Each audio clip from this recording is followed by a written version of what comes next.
Mooi fort, mijn Mats.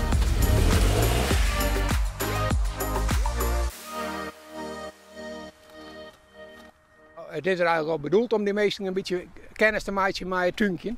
En ja, ik een beetje de teamgeest een beetje erin te houden vanzelf. Hè? Want als we net maken wat leuks van willen, dan, dan stiert het gauw. Hè? Maar we moeten gewoon niet meer aan de gang houden.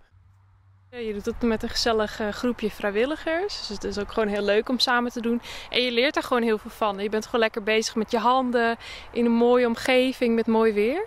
Maar ook leuk voor de bezoekers van het park, liep het mij.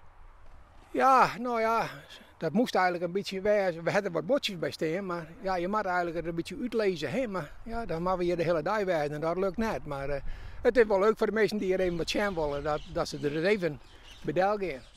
Het park is elke dag open, het hele jaar terug, van 8 tot 18 uur. En ik moet zeggen, zeker in de zomer wordt het hier steeds gezelliger en drukker. Maar met name ook in de jestperiode, dan is het sowieso altijd prachtig met de mooie jestkleuren.